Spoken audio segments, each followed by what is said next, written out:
These are the objectives of this journal. One is to help organize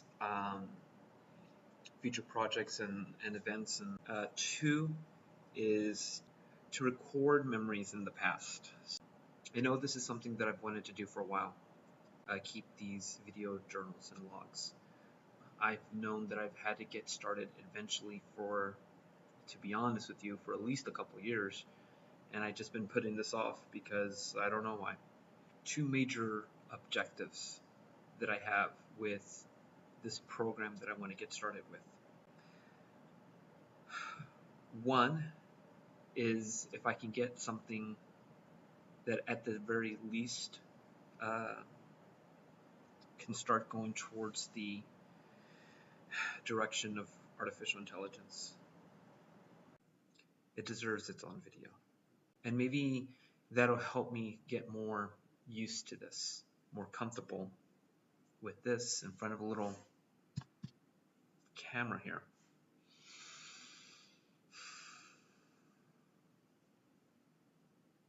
I'm going to build this. This is how I'm going to get started.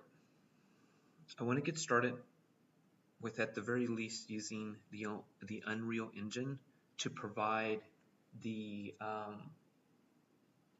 environment in which this program is to be created. A lot of movies or sci-fi, whenever they talk about artificial intelligence, a lot of times, this artificial intelligence is acquired through a computer with a graphical interface, meaning that whatever type of sensory input might be a camera, might be a microphone,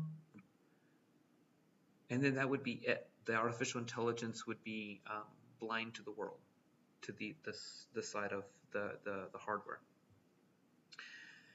And I don't know, it's harder to swallow, I believe. I believe that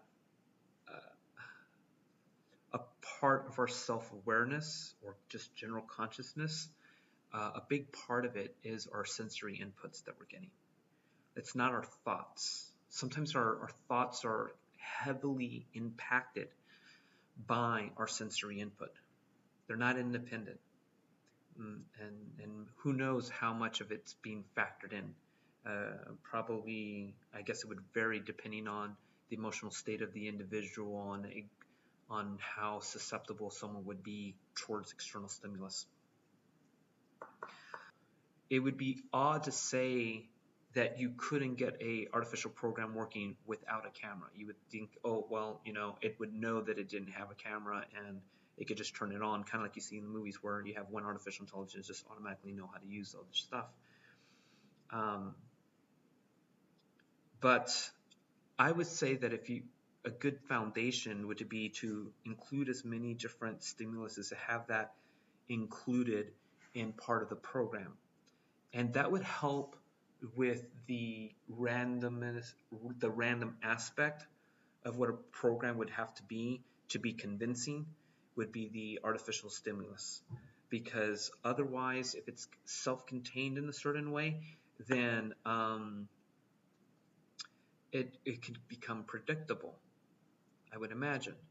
So for example, I want to get the Kinect, so that way I could use it, some facial recognition software. I've already saw when I was going into it, at least 2 or 3 different softwares that I've never even heard of that do facial recognition. So maybe I'll get a chance to get into it and peek into it. And there's also some sort of Kinect developer guide. So who knows how much of it is already embedded into the actual hardware, as far as whatever language it's preferable to write in Kinect, how much of like the recognition part is already embedded versus someone having to write that and you know, I guess I'll find out more when I get the device and start working with it.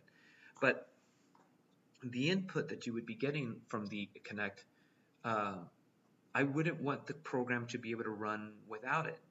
It would have to be, you know, like you try to run it and it's like, no, you know, it doesn't have eyes. How is it going to work, right? So sound, great. I think it's on the Kinect to my understanding.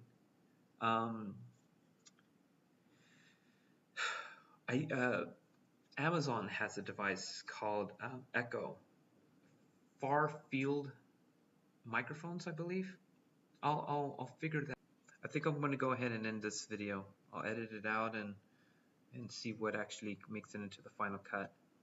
But this is good. I hope that I feel less awkward talking to this camera in the future. Um, I'm sure it'll feel better. Anyway, okay, that's good.